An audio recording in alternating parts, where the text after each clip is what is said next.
আমরা সমালোচনা শুনি সেটা ২০১৮ সাল থেকে, নতুন না। প্রথমত মানুষের একটা বদ্ধ ধারণা, বিদ্যানন্দ নামটা কিছুটা হিন্দুয়ানি একটা বিষয় থাকে এবং অনেকে এটার কঠোর সমালোচনা করে। মানুষের ভুল ত্রুটি হবে এবং ভুল ত্রুটির ঊর্ধ্বে নয় আমরা। আমার প্রেজেন্টেশন ভুল হতে পারে, কিন্তু আমার কাজ তো ভুল না। আমি যে কাজটা করছি সেটা তো অ্যাবসলিউটলি আমি করে যাচ্ছি, সেটা নিয়ে কেন প্রশ্ন উঠবে? কারণ এখানে অসংখ্য মানুষ থাকে, অসংখ্য মুজিদ চাচা এখানে থাকে। এখন সবগুলোর নাম তো আর এখানে এক এক করে লেখা যায় না। আপনি অনলাইনের কথা অনলাইনে গুজবে কান্না দিয়ে অ্যাটলিস্ট মাঠে যান, মাঠে গিয়ে দেখেন বিদ্যানন্দকে বাংলাদেশের সব মানুষ সাপোর্ট করবে এমন তো না। সেটা আমরাও বিশ্বাস করি, সেটা আমরাও চাইও না। আসলে প্রত্যেক মানুষের স্বপ্ন থাকে যে হয়তো একটু টাকা পয়সা হলে নিজের গ্রামে এতিমখানা কিংবা হচ্ছে মক্তব কিংবা ছোটো স্কুল টাইপের কিছু একটা করা। আমাদের প্রতিষ্ঠাতা কিশোর কুমার দাস, উনি সারা বছরই বঞ্চনা নিয়ে বড় হয়েছেন, অভাবের মধ্যে বড় হয়েছেন। সো পেরুতে তিনি ল্যাটিন আমেরিকায় যখন একটা মাল্টিন্যাশনাল কোম্পানিতে কমার্শিয়াল ডিরেক্টর হিসেবে চাকরি করেন, সেই সময়তে তিনি তার ওই যে শৈশবের যে যন্ত্রণা বঞ্চনা সেগুলোর কথা কিছুটা অনুভব করেন এবং সেই মানুষগুলোর জন্য আসলে কিছু করার তাগিদ অনুভব করেন। তো সেই জায়গা থেকে উনি আসলে ওনার যে গ্রামের বাড়ি নারায়ণগঞ্জ, সেই নারায়ণগঞ্জে আর কি ছোট্ট করে একটা প্রতিষ্ঠান গড়েন। এটার মূল উদ্দেশ্য তখন ছিল যে পড়ালেখা করানো, শেখানো।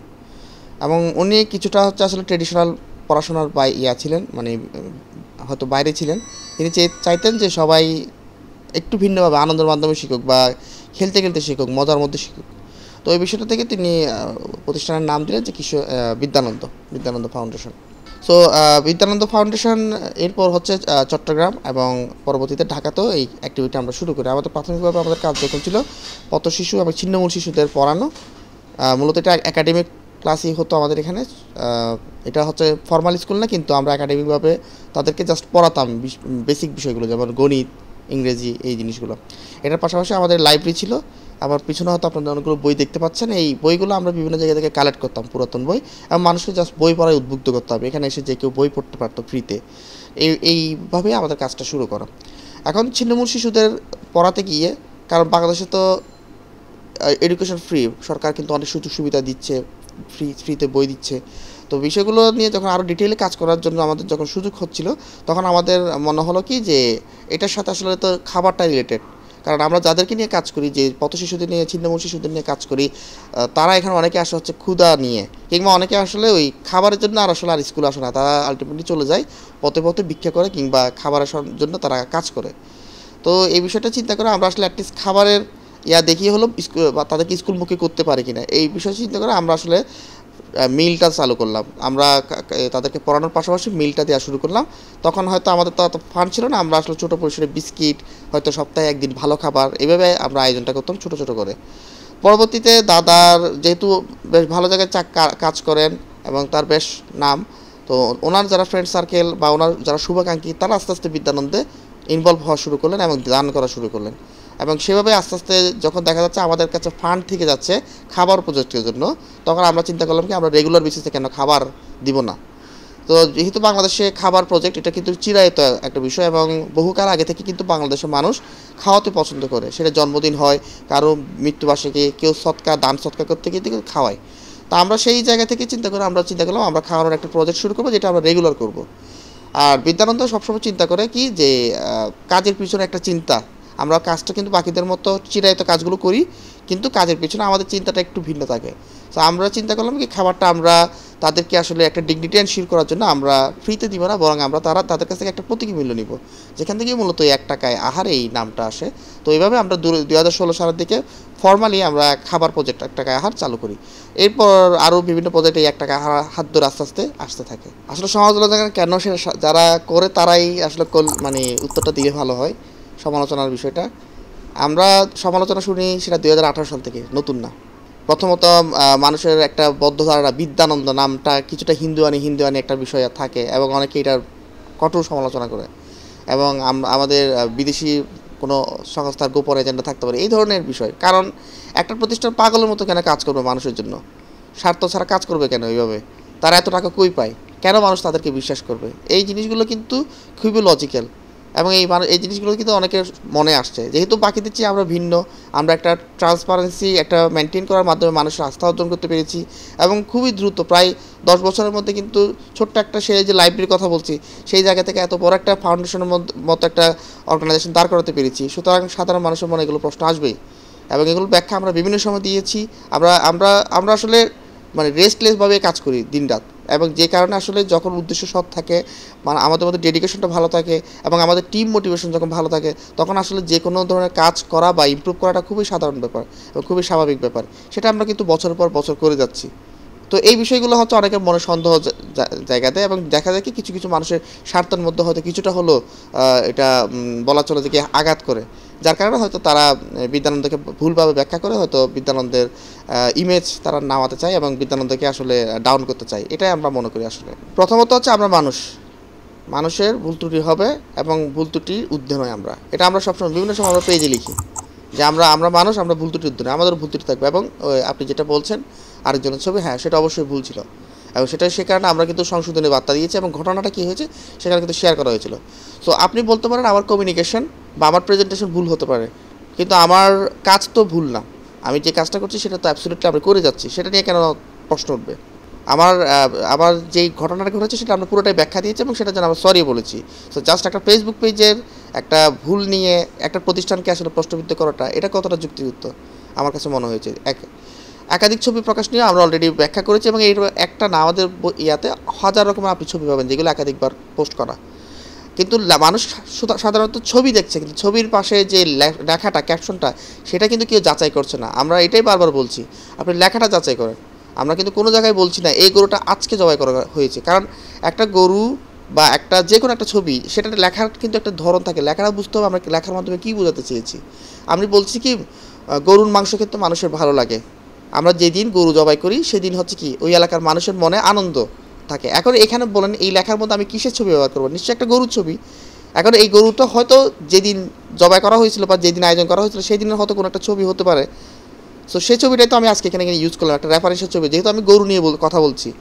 এটা এরকমও হতে পারে যে গরুর মাংসের যেভাবে দাম বাড়ছে আমরা গরুর মাংস খাওয়াতে পারি না, যদি কোনো ডোনার যদি গরু দেন তাহলে আমাদের খুবই ভালো হয়। এই লেখার সাথে আমি আসলে কী দিব? নিশ্চয়ই একটা গরুর ছবি তো দিব, নাকি অথবা গরুর মাংসের ছবি দিব, এরকম কিছু একটা ছবি দিব, সেটাই আমরা করেছি। তাহলে এখানে আমাদের আসলে ভুলটা কোন জায়গায়? হ্যাঁ, এখানে যদি এখন ইমপ্রুভমেন্টের জায়গা বলেন, আমাদেরকে হয়তো এখন থেকে লিখে দিতে হবে যে এই ছবিটা কি স্টক থেকে নেওয়া বা এই ছবিটা রেফারেন্সিয়াল, এটা হয়তো এখন আমাদের লিখতে হবে। সো এইগুলো হচ্ছে আমাদের ইমপ্রুভমেন্ট, কারণ আমরা আবারও বলেছি আমরা মানুষ, আমরা ছোট্টভাবে আমরা আস্তে আস্তে শিখছি। মাত্র 10 বছর এই বয়স, প্রতিষ্ঠানের বয়স, এবং আমাদের মতো মানুষগুলো ছোটো ছোটো মানুষগুলো কিন্তু এই প্রতিষ্ঠানটা চালায়, বড় বড় কাজগুলো করে। সুতরাং আমাদেরও ইমপ্রুভমেন্টের জায়গা আছে, আমরা ইমপ্রুভমেন্ট করছি।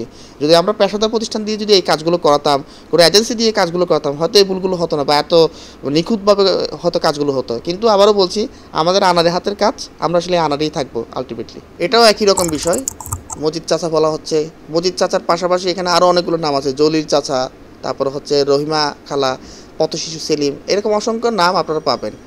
সেটারও ব্যাখ্যা আমরা বিভিন্নভাবে বলেছি। আমরা এটা রূপক অর্থে একটা নাম ইউজ করছি, কারণ আমাদের পেজটা ফর্মাল কমিউনিকেশন আমরা খুব একটা করি না। ফর্মাল কমিউনিকেশন বলতে ডোনেশন চেয়ে কিংবা বলা চলে যে কোনো ক্যাম্পেইনকে আমরা ফর্মালি আমরা কিন্তু প্রেজেন্ট করি না। আমরা যেটা করি, আমরা যেটা চলতে চলতে যাত্রার মধ্যে যেটা দেখি সেটাই আমরা প্রকাশ করি। কারণ আমাদের কাছে চ্যারিটি মানে হচ্ছে যে কি যে অ্যাকশন তা না। আবারও বলি, আমাদের কাছে চ্যারিটি মানে অ্যাকশন না, আমাদের কাছে চ্যারিটি মানে হচ্ছে আমাদের ভাবনাগুলো, একটা যাত্রার যে ভাবনাগুলো, আমরা যে কথাগুলো ভাবি, যেগুলো অনুভব করি, সেটাই আমরা প্রকাশ করি। সো এটাকে কেন আমাদের অ্যাকশনের সাথে মিলিয়ে ফেলা হচ্ছে? অ্যাকশন যদি হতো সেক্ষেত্রে আমি একটা মানুষের নাম, তার ডিটেলস, সে কোথায় থাকে সবগুলো দিয়ে তার জন্য আমি সাহায্য চাইতাম। তখন যদি আমি ফ্রডগিরি করতাম তাহলে একটা বিষয় ছিল, কিন্তু আমি একটা যাত্রাপথে আমি যেটা অনুভব করছি সেটাই আমি এখানে লিখছি। একটা মানুষের বঞ্চনার গল্প, একটা জনগোষ্ঠীর বঞ্চনার গল্প লিখছি, সেটা একটা রূপক নাম দিয়েই লিখতে হবে, কারণ এখানে অসংখ্য মানুষ থাকে, অসংখ্য মজিদ চাচা এখানে থাকে। এখন সবগুলোর নাম তো আর এখানে এক এক করে লেখা যায় না, যার কারণে একটা প্রতীকী নাম এখানে ইউজ করা হয়, যাতে কোনো স্পেসিফিক মানুষকে যেন ইন্ডিকেট করা না যায়।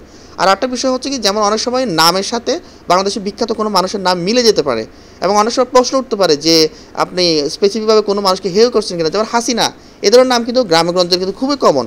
আমরা যখন এই হাসিনা শব্দটি ইউজ করবো তখন বলা হবে আমরা মাননীয় প্রধানমন্ত্রীকে আমরা হেয় করছি, এই ধরনের কথা উঠবে। স্বাভাবিক। এই কারণে আমরা আসলে এই বিতর্কগুলো এড়ানোর জন্য মূলত কিছু প্রতীকী নাম আমরা ইউজ করি, যেটা সকল মানুষকে, সকল বঞ্চিত মানুষকে রিপ্রেজেন্ট করবে। আপনারা সবসময় অনলাইনে দেখছেন, কিন্তু মাঠে গিয়ে কয়জন দেখে আসছেন? আমার প্রশ্নটা হচ্ছে ওই জায়গাটাতে। একবার মাঠে গিয়ে দেখে আসেন, আপনারা সব প্রশ্নের উত্তর পেয়ে যাবেন। আমার কথা কেন বিশ্বাস করতে হবে আপনার? আমরা সেটাই বারবার বলছি। আপনি অনলাইনের কথা অনলাইনে গুজবে কান না দিয়ে অ্যাটলিস্ট মাঠে যান, মাঠে গিয়ে দেখেন আবার আমার ভলেন্টিয়াররা কত কষ্ট করে এই পার্বত্য এলাকার এই সব অন্ধকার অঞ্চল, যেগুলোতে মানুষের কাপড় চোপড় পর্যন্ত ঠিক ছিল না, যেখানকার মানুষজনের মানে শিক্ষার আলো থেকে বঞ্চিত ছিল, যেখানকার মানুষের এখানে বিদ্যুৎ নেই, পানি ছিল না, বিশুদ্ধ পানি, সেই এলাকাগুলোতে বিদ্যারন্ত আলো ফুটিয়েছে। দেখে আসেন প্লিজ, আমরা অনুরোধ করবো। আপনি আমার অন্ধ কথা বিশ্বাস করার দরকার নেই। আমরা ইতিমধ্যে বলেছি এই জায়গাগুলো হচ্ছে বন্দোবস্ত করে নেয়, কারণ পাহাড়ি জায়গায় কেনার কোনো সুযোগ নেই, পাহাড়ি জায়গায় কেনা যায় না, ঠিক আছে? এবং আমরা এত দুর্গম এলাকা কখনো বিদ্যানন্দ জায়গা কিনবে না, এটাই স্বাভাবিক। কিন্তু এই এলাকাগুলোর মানুষের কথা চিন্তা করে তাদেরকে মানে স্বাভাবিক জীবন অর্থাৎ আধুনিক জীবনে আনার জন্য, তাদেরকে একটু তাদের শিক্ষিত করে তোলার জন্য মূলত এইসব এলাকায় কিন্তু আমরা কাজ শুরু করি তাদের অনুরোধের প্রেক্ষিতে। তারা আমাদেরকে জায়গা দিয়েছে লিজ হিসাবে, আমরা যতদিন কাজ করবো এই জায়গাগুলো আমাদের থাকবে। যখনই আমরা কাজ বন্ধ করে দিব বা শিক্ষা কিংবা এই এতিমখানার ভিতরে যদি আমরা অন্য কোনো কাজ করি, ব্যবসায়িক কাজ করি, অটোমেটিক এই লিজগুলো অর্থাৎ এই চুক্তিগুলো অটোমেটিক বন্ধ হয়ে যাবে। তখন সেক্ষেত্রে আমাদের এই জায়গাগুলো অটোমেটিকলি ছেড়ে দিতে হবে। আমাদের এই পার্বত্য এলাকার যে জায়গাগুলোর কথা বলছি সবগুলো জায়গা হচ্ছে আমাদের লিজে নেওয়া, অর্থাৎ এগুলো মালিকানা বিদ্যানন্দের না। আমরা যতদিন কাজ করবো ততদিন আমাদের থাকবে। আমাদের যদি কোনোদিন মনে হয় যে আমরা কাজ বন্ধ করে দিব, সেই জায়গাগুলো অটোমেটিক্যালি ওই যাদের এলাকা তাদের এটা হয়ে যাবে অটোমেটিক। পাহাড়ি জায়গায় কখনো কিনা যায় না। দু একটা জায়গায় আমরা যেগুলো সমতলে কিনেছি সেই জায়গাগুলো আমরা অবকাঠামো এবং হাসপাতাল করার জন্য, কোনো জায়গায় এতিমখানা করার জন্য বা কোনো জায়গায় স্কুল করার জন্য করেছি। এখন আপনারা বারবার একটা কথা বলছেন আমরা খাবার নিয়ে এত ফোকাস কেন? বিদ্যানন্দ আনন্দ নিয়ে কাজ করি, আমরা খাবার নিয়ে কেন এত মাতামাতি করি? আমরা স্থায়ী কিছু করি না কেন? স্থায়ী কিছু করার জন্য তো আমাকে অবকাঠামো দিতে হবে, আমাকে একটা জায়গা দিতে হবে। সেই জায়গাটা নিয়েছি বলে কি আজকে আমার অপরাধ হয়ে গেছে? আর এই এই এই জায়গা কিনা বা এটা আমরা কয়েক জায়গা কিনেছি। আমি যদি পাহাড়ি জায়গা বাদই দিই, বললাম এগুলো বন্দোবস্তের জায়গা, আমাদেরকে যেগুলো দান করেছে সেই জায়গাগুলো আমি বাদও দিই, তাহলে কয়টার জায়গা? আমরা কয়েকটা জায়গা মাত্র আমরা যেটা কিনেছি, যেটা নিজের বিদ্যালয়ের সাধারণ ফান্ড দিয়ে, সেটা কোনো খাবারের ফান্ড না বা অন্য কোনো ফান্ড না।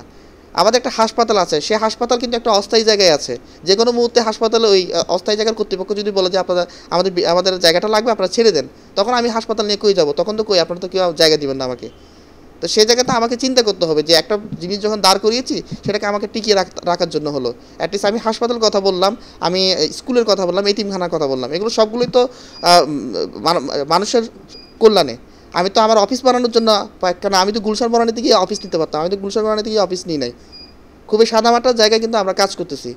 তো এই জায়গাগুলো, এই জিনিসগুলো কিন্তু আসে কোনটা? আমরা জায়গা কিনেছি, আমরা আমাদের বিশাল সম্পত্তি, এই ধরনের কথাবার্তাগুলোই বারবার আসছে। এটাকে পজিটিভলি দেখেন। কেন আমাদের অফিস তো মিরপুরে, আমাদের অফিস একটা অফিসকে আমরা গুলশানে কর্পোরেট অফিস করতে পারতাম না?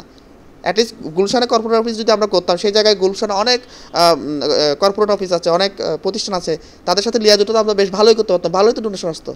তাহলে এইখানে এত দূরে কেন আমরা পড়ে থাকলাম? বা এরকম সাদামাটা জায়গায় কিন্তু আমরা কেন বসে আছি? আমাদের চেয়ারম্যানের নামে কিন্তু কোনো এখানে ডেস্ক নাই, বোর্ড মেম্বারদের নামে কিন্তু কোনো ডেস্ক নাই, কোনো মিটিং রুম নাই, এই ধরনের কোনো কিছুই নাই। এই স্কুলটাই আমরা স্কুল হিসেবে চালাই, এর ফাঁকে ফাঁকে আমরা কিছু ডেস্ক বানিয়েছি ছোটো ছোটো করে, সেই ডেস্কের মধ্যে বসে আমরা এত বড় প্রতিষ্ঠান চালাচ্ছি। মাঠাঘাটে বসে আমরা ফেসবুকে লেখাগুলো লিখছি, আমরা তো কোনো এসি রুমে বসে চার দেওয়ালের মধ্যে বসে কিন্তু মানুষের যন্ত্রণা গল্প টল্প এগুলো লেখা কোনোদিনও সম্ভব না। আপনাকে এই আবেগী লেখাগুলো বা এই জিনিসগুলো বুঝতে হলে মাঠে যেতে হবে, মাঠে গিয়ে বুঝতে হবে, বুঝলেই তখন আপনি লেখাগুলো লিখতে পারবেন। এটা বিদ্যানন্দের জেনারেল ফান্ড। আমাদের অনেক ফান্ড আছে যেটা দাতা দিয়ে দেয়, কোনো ধরনের স্পেসিফিক কোনো খাত বলেন না, যেটা আপনাদের মতো ইউজ করেন, সো সেই ফান্ডটা বিদ্যানন্দ যে কোনো ধরনের জনকল্যাণমূলক কাজে সেটা ব্যবহার করতে পারবে। সেটা চাইলে শিক্ষাতেও ব্যবহার করতে পারবে, খাবারও ব্যবহার করতে পারবে বা অন্য কোনো যে কোনো ধরনের কাজে। সুতরাং সেটা এইভাবেই লেখা হয়। আর আমরা যখন দাতাদেরকে রিপোর্ট দিই, সেই রিপোর্টগুলোর মধ্যে প্রতি মাসে আমরা কিছু রিপোর্ট দিই প্রত্যেকটি দাতাকে, সেই রিপোর্টগুলোতে কিন্তু লেখা থাকে আমরা সেই মাসে কী করেছি। সুতরাং জায়গা কেনা হলে সেটাও সেই মাসের রিপোর্টে লেখা আছে যে আমরা এই মাসে এত একর জায়গা এই কাজের জন্য এই জায়গায় কিনেছি। সো সেটা আমরা ডোনারকে অর্থাৎ আমাদের দাতা যারা আছে তাদেরকে আমরা অবহিত করছি। আর বিদ্যানন্দ ফাউন্ডেশন কিন্তু রেজিস্ট্রেশনভুক্ত অর্গানাইজেশন, এনজিওতেও। সো সবসময় আমাদের বিভিন্ন বিষয়গুলো নিয়ে আমাদের মাসিক বলেন, বাৎসরিক বলেন, অডিট হয়। সেই অডিটগুলোতে কিন্তু আমরা বারবার জবাব দিচ্ছি, সেই ইনভেস্টিগেশনগুলো কিন্তু আমরা সব কিছু প্রেজেন্ট করছি। সো যেখানে তাইলে একটা প্রতিষ্ঠান কিন্তু এত সহজে দাঁড়ানোর সুযোগ নাই। এত ঠুমকো হলে কিংবা আমাদের সব জায়গায় যদি ট্রান্সপারেন্সি না থাকতো তাহলে এটা দাঁড়িয়ে থাকতো না। সুতরাং সবগুলো জায়গায় বিভিন্ন জায়গায় আমাদেরকে অলরেডি জবাবদিহি করতে হয় এবং আমাদেরকে বিভিন্ন ডকুমেন্টস আমাদেরকে প্রেজেন্ট করতে হয়। আমরা অলরেডি দিয়ে দিয়েছি, আমাদের ওয়েবসাইট যান, ওয়েবসাইটে কিন্তু আছে। ওয়েবসাইটের মধ্যে অবশ্যই আমাদের সবগুলো আমাদের ওয়েবসাইটে গেলে কিন্তু আপনারা পাবেন এটা। আমরা তো ওপেন করেই দিয়েছি, আমাদের এখানেও আসতে হবে না, অফিসেও আসতে হবে না। আপনি ওয়েবসাইটে গিয়ে ডাউনলোড করবেন এবং নিজে যাচাই করতে যাবেন না, একজন অডিট বুঝে এমন লোককে দিবেন, কারণ বাংলাদেশ সব মানুষ অডিটর হয়ে গেলো তার কথা ছিল না, ঠিক আছে। সো আপনি অডিট বুঝে এমন একটা মানুষকে দিয়ে এই অডিটটা টেস্ট করান, ঠিক আছে। এরপরে যদি আপনার কোনো সন্দেহ থাকে কাজ নিয়ে, আপনি please come to our office, আমাদের অফিসে আসেন, এসে আমাদের অফিসে এই কাজগুলো দেখেন। অ্যাটলিস্ট ছেলেরা কীভাবে পাগলের মতো কাজ করে, অ্যাটলিস্ট একদিন আমাদের পার্বত্য এলাকার কাজগুলো করতে চান, যেখানে পার্বত্য এলাকায় যে পানির জন্য হাহাকার, যেখানে সেই পানির জন্য ছেলেমেয়েরা কীভাবে কাজ করে সেই জিনিসগুলো একটু দেখে আসেন, তারপরে অ্যাটলিস্ট সমালোচনা করেন যে বিদ্যানন্দ কী। আর আমরা কখনো বলবো না যে আপনি বিদ্যানন্দকে সাপোর্ট করেন, আপনার মানসিকতা আপনি আপনার কাছেই রাখেন। বিদ্যানন্দকে বাংলাদেশের সব মানুষ সাপোর্ট করবে এমন তো না, সেটা আমরাও বিশ্বাস করি, সেটা আমরাও চাইও না, ঠিক আছে। কিন্তু অ্যাটলিস্ট একটা প্রতিষ্ঠান সম্পর্কে না জেনে যখন ভুল ধারণা বা ভুল জিনিস যখন ব্যাখ্যা করা হয়, ভুল জিনিস যখন প্রচারণা করা হয়, তখন অন্ততপক্ষে বিদ্যানন্দ যারা কাজ করে তাদের তো অ্যাটলিস্ট মনে লাগে, অ্যাটলিস্ট তাদের তো মন খারাপ হয়, আর তো কিছুই না। বিদ্যানন্দ ফাউন্ডেশনের নামেই হয় বিদ্যানন্দ, কারণ প্রতিষ্ঠানের নামে কিন্তু জায়গা নেওয়া হয়। আমরা বিভিন্ন সময় বলি স্কুলের জায়গা, হাসপাতালের জায়গা, মসজিদের জায়গা, বিদ্যানন্দের জায়গা। সো বিদ্যানন্দের নামেই দেওয়া হয় এবং সেখানে 2 জন অথরাইজ পার্সন থাকেন, সেটা বিদ্যানন্দ বোর্ড মেম্বারের যে কোনো 2 জন প্রেজেন্ট থাকে, সেই 2 জন প্রেজেন্টেই হচ্ছে অথরাইজ হিসেবে থাকে। অর্থাৎ প্রতিষ্ঠান যখন কোনো কিছু নেয়, কোনো অ্যাসেট নেয় বা যে কোনো কিছু, আমাদের ব্যাঙ্কিংয়ের ক্ষেত্রেও একাধিক মানুষের কিন্তু সিগনেচারি লাগে এবং একাধিক মানুষ কিন্তু এটার জন্য লাইবল থাকে। সুতরাং ব্যক্তি একজন মানুষের ইয়াতে কখনো এগুলো হয় না। সো বিদ্যানন্দের জায়গাগুলো কিন্তু বিদ্যানন্দ ফাউন্ডেশনের নামে, জাস্ট এখান থেকে 2 জন সিগনেটারি হিসেবে যে কোনো 2 জন বোর্ড মেম্বার, আমাদের চেয়ারম্যানও না, যে কোনো 2 জন বোর্ড মেম্বার, যেহেতু চেয়ারম্যান দেশের বাইরে থাকে, যে কোনো 2 জন বোর্ড মেম্বার সেটা কী করে অথরাইজ করে। আসলে কার্যক্রম যদি আমরা বলি, বছর 365 দিনে আমাদের কাজ চলে। স্কুল আছে আমাদের, তারপর হচ্ছে আমাদের হাসপাতাল আছে, আমাদের 7টা এতিমখানা আছে, 2টি স্কুল আছে, 1 টাকা আহার প্রজেক্ট আছে। এটার পাশাপাশি আমরা ক্যাম্পেইন চালাই বিভিন্ন জায়গায়। আমাদের হ্যাপিনেস সুপার স্টোর নামে একটা স্টোর আছে, যেখান থেকে আমরা দরিদ্র মানুষকে খাবার বিতরণ করি। এছাড়া আমরা প্লাস্টিক নিয়ে কাজ করে অ্যাওয়ারনেস প্রোগ্রাম করি বিভিন্ন রকমের। তো সব মিলে আসলে এখন যেহেতু রমজান মাস, আমাদের যেগুলো অস্থায়ী কাজ সেগুলো আমরা কিছুটা সীমাবদ্ধ রেখে আমরা মূলত রমজান মাসটাকে কেন্দ্র করে কিন্তু কাজ করছি। রমজানে আমরা ইফতার বিতরণ করছি, আর সামনে হচ্ছে ঈদ আসতেছে, ঈদ নিয়েও আমরা ছোটোখাটো কিছু করার পরিকল্পনা আছে ছিন্নমূল শিশুদের জন্য। সো আপাতত ঈদ রমজানকে নিয়ে আমরা আছি। ঈদের পরবর্তীতে আমরা আসলে আবার আমাদের নিয়মিত কাজ যেগুলো সেগুলো তো আমরা ফেরত যাবো। অবশ্যই আমরা শিক্ষাতেই আছি এখনও পর্যন্ত, কারণ আমরা শিখাচ্ছি এখনও পর্যন্ত। এই যেটা নিয়ে প্রশ্ন উঠলো যে পোড়া কাপড় থেকে অর্নামেন্টস, কেন আমি অর্নামেন্টসটা বানিয়ে তো দেখাচ্ছি আপনাকে যে পোড়া কাপড়কে কীভাবে কাজে লাগানো যায়। এটা কি শিক্ষার অংশ না? শিক্ষা কেন শুধুমাত্র বই থেকে হতে হবে পুঁথিগত বিদ্যা? আমি দেখাচ্ছি কীভাবে প্লাস্টিককে কীভাবে কাজে লাগানো যায়, প্লাস্টিক দিয়ে কীভাবে আসলে মানুষের উপকার করানো যায় সেটা আমি দেখাচ্ছি। আমি তো সারা বাংলাদেশে করছি না এই প্রোগ্রামটা, ছোট্ট করে একটা ক্যাম্পেইন করছি, দেখাচ্ছি যে এটা এইভাবে করা যায়। এটা কি শিক্ষার অংশ না? সো আমরা আসলে শেখাচ্ছি কীভাবে চিন্তা করতে হয়, কীভাবে ভাবতে হয়। বঙ্গবাজারের পোড়া কাপড়কে কীভাবে কাজে লাগানো যায়, পোড়া কাপড় কিনেও কীভাবে মানুষের পাশে দাঁড়ানো যায়, ক্যাম্পেইন কীভাবে করতে হয়, সেটা তো আমরা শেখালাম, সেটা তো আমরা দেখালাম। সবাই তো একই জিনিস ফলো করলো এবং একই জিনিসকে অ্যাকসেপ্ট করলো যে আইডিয়াটা ভালো বা এই কাজটা ভালো। অ্যাটলিস্ট এই মানুষগুলোর পাশে অ্যাটলিস্ট করোনা বা ভিক্ষা না, অ্যাটলিস্ট তাদের পাশে আমরা একটা দায়িত্ববোধ থেকে আমরা দাঁড়াতে পারছি। এটাই তো আমরা মানুষকে শেখালাম। তো আমরা মানুষকে চিন্তা করতে শেখাচ্ছি, ভাবনার জায়গা থেকে কিন্তু শেখাচ্ছি। এটা কি শিক্ষা না? এটা কি বিদ্যানন্দ কি এটার অংশ নেই? অবশ্যই আছে। সো সেটা আমরা অবশ্যই করছি। আর আমরা ফান্ড যে জন্য পাবো সেই জন্য আমরা অবশ্যই কাজ করব, ঠিক আছে। যেটা আমাদের কাছে মানবিক মনে হয়েছে আমরা সেটাই করেছি। আমরা নাম পরিবর্তন করতে চেয়েছি অনেকবারই, কিন্তু বিদ্যানন্দের অধিকাংশ মানুষ যারা ভলেন্টিয়ার, যারা এই বিদ্যানন্দের সাথে রিলেটেড, তারা ম্যাক্সিমামই এটার বিরোধিতা করেছে যে নাম চেঞ্জ করা যাবে না। সেই জায়গা থেকে বিদ্যানন্দ নামটা কখনো চেঞ্জ হয়নি। তারপরেও যদি কখনো বিদ্যানন্দের মধ্য থেকে যদি সিদ্ধান্ত হয় যে না, নাম চেঞ্জ করতে হবে, সেক্ষেত্রে আমরা হয়তো ভবিষ্যতে নাম চেঞ্জ করবো। বাট বিদ্যানন্দ নাম নিয়ে আমাদের বিভিন্ন সময় আমরা এটা নিয়ে পক্ষ বিপক্ষে আমরা ভোটাভুটি করেছি যে ম্যাক্সিমাম মানুষই বিদ্যানন্দ নামের মধ্যে কি এই ভালোবাসাটা খুঁজে পাই এবং এটার মধ্যে মূলত আমরা শিক্ষাটা খুঁজে পাই। আমরা একটা শিক্ষার মধ্যে আছি, একটা যাত্রার মধ্যে আছি। এই যাত্রাতেই আমরা আসলে যা শিখবো তাই আমরা চেষ্টা করবো প্রকাশ করার জন্য, প্রচার করার জন্য। এগুলো কোনো কাজে ব্যবহার করাবো না, আমরা শুধুমাত্র দেখানোর চেষ্টা করেছি এটা করা যায়। এখন কেউ হ্যাঁ, আমাদের অনেক শুভাকাঙ্ক্ষী আছে যারা এগুলো কিনতে চান। এখন এগুলো বাজার মূল্য দিয়ে কিনা যাবে না। এগুলো যদি অকশন প্রাইসে যদি কিনতে চান, অর্থাৎ অ্যাজ এ ডোনেশন হিসেবে তুমি যদি বঙ্গবাজারের মানুষের পাশে দাঁড়াতে চান, সেক্ষেত্রে আমরা সেল করছি, ঠিক আছে। যেমন একটা পোড়া শাড়ির দাম হয়ে যাচ্ছে 10,000 টাকা, 1 লাখ টাকা। কারণ পুরো শাড়ির দাম তার 1 লাখ টাকা না, কিন্তু আমরা ওই 1 লাখ টাকাটা মূলত ওই বঙ্গবাজারের জন্য ডোনেশন হিসেবে আমরা নিচ্ছি, বাট প্রতীকী হিসেবে আমরা এটা কী করছি, সেল করছি যে তিনি এই বঙ্গবাজারের লোকদের পাশে 1 লক্ষ টাকারই একটা পোড়া শাড়ি কিনে তাদের পাশে দাঁড়ানোর তিনি চেষ্টা করেছেন। এটা একটা প্রতীকী ক্যাম্পেইন। সো এটাই তো একটা শিক্ষা। ভবিষ্যতে এই ধরনের যদি কখনো দুর্যোগ হয় বাংলাদেশে, মার্কেট পুড়ে যাওয়া বা ব্যবসায়ীদের ক্ষতি হওয়া, সেক্ষেত্রে তো মানুষ এই ক্যাম্পেইনের কনসেপ্ট নিয়ে তো দাঁড়াতে পারবে। বাংলাদেশের নতুন এই ধরনের কনসেপ্ট কিন্তু আগে ছিল না, আমরা তো এটাই শেখাতে চেয়েছি, এটাই তো বিদ্যানন্দ। আসলে আমরা সাহিত্যটাকে আমরা পছন্দ করি। সাহিত্য যে একটা চ্যারিটি হতে পারে সেটাই মূলত আমরা দেখানোর চেষ্টা করেছি বইয়ের মাধ্যমে, ঠিক আছে। আর আমরা আমাদের ভলেন্টিয়ার, আমরা এখানে যারা কাজ করি, আমরা স্পেশালাইজ যে জায়গাগুলোতে, সেই জায়গাগুলো নিয়ে কিন্তু বিদ্যানন্দ কাজ করার সুযোগ দেয়। যেমন আমি ব্যক্তিগতভাবে আমি ইঞ্জিনিয়ার, আমি যদি ইঞ্জিনিয়ারিং কোনো প্রজেক্ট নিয়ে যদি এখানে বিদ্যানন্দে আসি, বিদ্যানন্দ আমার এই প্রজেক্ট অ্যাকসেপ্ট করে এবং বিদ্যানন্দ কিন্তু আমাকে কাজ করার সুযোগ দেয়। ঠিক তেমনি আমাদের মধ্যে কিছু মানুষ আছেন তারা বই প্রেমী ছিলেন, বই নিয়ে লেখালেখি করেন তারা, এবং তাদের সেই স্কিলটাকে কাজে লাগাতে বিদ্যানন্দ প্রকাশনী দেওয়ার একটা উদ্যোগ নেয় যে ঠিক আছে তোমরা বই নিয়ে কাজ করো, বই নিয়ে চ্যারিটি করো। যারা অর্থের অভাবে বই লিখতে পারে না, যাদেরকে একটা বই ছাপানোর জন্য নবীন রাইটার বড় বড় প্রকাশকদের পিছনে ঘুরতে হয়, তাদেরকে ডেকে নিয়ে আসো, তারাই লিখুক। আমরা চেয়েছিলাম যে যারা লেখালেখি করে তাদের লেখনীতে গরিব মানুষের কথা আসুক, এবং তাদেরকেই প্যাট্রোনাইজ করার জন্য মূলত আমরা এই প্রকাশনীটা দিই, চ্যারিটি প্রকাশনী। এটা নিয়েও বলা হচ্ছে আমাদের নাকি বিশাল ছাপাখানা আছে বিদ্যানন্দের। প্রকাশনী করার জন্য ছাপাখানা লাগবে কেন, এটা তো আমার প্রশ্ন। সো অ্যাটলিস্ট মানে অবুঝের মতো কথা বললে সেটা আমাদের খুবই হাস্যকর লাগে। ছাপাখানা একটা প্রকাশনী করার জন্য কখনো ছাপাখানা লাগে না, ঠিক আছে। সো আপনি পচ্ছদ লেখা সব কিছু করার পর জাস্ট আপনি আউটসোর্স করলে, অর্থাৎ একটা ছাপাখানা গিয়ে ছাপাইলেই কাজটা হয়ে যায়। আমাদের বইগুলো তো সাধারণত খুবই সাধারণ মানের বই, আমরা খুবই একটা ভালো রাইটার নিয়ে আমরা কখনো বই করি না। হয়তো হ্যাঁ 2-1 জন প্রমিনেন্ট রাইটার যারা বিদ্যানন্দের কাজ ভালোবেসে বিদ্যানন্দকে প্রমোট করে তারা নিজেদের থেকে বই দেয়। আহসান হাবিব স্যারের মতো লোক আমাদের বিদ্যানন্দ প্রকাশনী থেকে বই ছাপিয়েছেন। তো এই ধরনের মানুষ কিছু ব্যক্তিগতভাবে এগিয়ে আসেন, আর বাকি জিনিসগুলো আমরা আসলে চিরায়ত বই, তারপর নবীন রাইটার যারা তাদের নিয়ে বই ছাপাই। যেমন বাংলা ভাষার প্রথম মানে বাংলা সাহিত্যে বাংলাদেশে মৃ ভাষায় প্রথম সাহিত্য কিন্তু বিদ্যানন্দ প্রচার করেছে বা প্রকাশ করেছে, মৃরূপকথা। কারণ মৃ ভাষায় আমরা যখন পার্বত্য এলাকায় কাজ করি, সেখানে মৃদের বিভিন্ন জীবন সংস্কৃতি নিয়ে আমরা বিভিন্ন রকম গল্প দেখেছি। সেই গল্পগুলো তাদের ভাষায়, তাদের নিজস্ব ফন্টে কিন্তু আমরা প্রকাশ করেছি প্রথম বইমেলায়, যেটা খুবই অ্যাপ্রিসিয়েট হয়েছে সারা বাংলাদেশে। এই বছর আমরা নিরক্ষরের গল্পগুচ্ছ নামে একটা বই বের করেছি। আমরা চলার পথে কিন্তু এই যে বললাম আমরা বিভিন্ন জায়গায় মানুষের জন্য কাজ করি, মানুষের গল্পগুলো শুনি, সেই গল্পগুলোর তো একটা লিখিত রূপ হিসেবে আমরা নিরক্ষরের গল্পগুচ্ছ নামে একটা বই প্রকাশ করেছি, যেখানে নিরক্ষর মানুষকে আমরা লেখক হিসেবে সম্মান দিয়েছি। এটা তো একটা ইনোভেশন, এটাও তো একটা ইনোভেশন, এটাও তো একটা ইনোভেটিভ আইডিয়া, এটাও তো একটা শেখার বিষয় ছিল।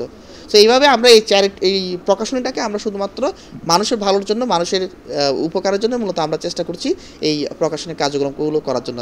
বিভিন্ন লাইব্রেরি, বাংলাদেশের বিভিন্ন জায়গায় লাইব্রেরি বন্ধ হয়ে যাচ্ছে বইয়ের অভাবে, আমরা সেসব জায়গায় বই দিচ্ছি, এই প্রকাশনীর বইগুলোই আমরা তাদেরকে প্রোভাইড করছি। সুতরাং আমাদের এই প্রকাশনীর উদ্দেশ্যটা ব্যবসায়িক না, বরং কিছু মানুষের ভালো করা বা কিছু মানুষের জন্য চ্যারিটিমূলক, অনুপ্রেরণামূলক কিছু কাজ করে দেওয়া। আসলে ভবিষ্যৎ নিয়ে কোনো পরিকল্পনা নেই, কালকেও বিদ্যানন্দ বন্ধ হয়ে যেতে পারে, এটার জন্য আমরা প্রস্তুত আছি। বিদ্যানন্দ হয়তো বন্ধ হয়ে যাবে, কিন্তু বিদ্যানন্দ যে শিক্ষাগুলো দিয়ে গেছে এগুলো অ্যাটলিস্ট যদি বাংলাদেশে বেঁচে থাকে, এবং একদিন বাংলাদেশের মানুষ বলবে বিদ্যানন্দ নামক একটা প্রতিষ্ঠান ছিল যাদের ছেলেমেয়েরা এই ধরনের কাজ করতো, এই ধরনের পাগলামি করতো, সেই মানুষগুলোর মাঝে কিন্তু বিদ্যানন্দ বেঁচে থাকবে। যে মানুষগুলো বিদ্যানন্দ থেকে সেবা পায়, যে গ্রহীতাগুলো, তারা হয়তো একদিন বিদ্যানন্দ চলে গেলে বিদ্যানন্দের যেই অভাবটা সেটা অনুভব করবে, এর মাঝে বিদ্যানন্দ বেঁচে থাকবে। সুতরাং প্রতিষ্ঠান আগামী 10 বছর পর কী করবে এটা নিয়ে আসলে আমরা কখনো চিন্তা করিনি এবং আপাতত চিন্তা করতেও চাই না। সুতরাং যখনকার চিন্তা আমরা তখনকার করতে চাই বলে আমরা মনে করি। সংবাদ, ফিচার ও অনুষ্ঠানের জন্য ভিজিট করুন সংবাদ প্রকাশের ওয়েবসাইট এবং যুক্ত থাকুন ফেসবুক পেজ ও ইউটিউব চ্যানেলের সঙ্গে।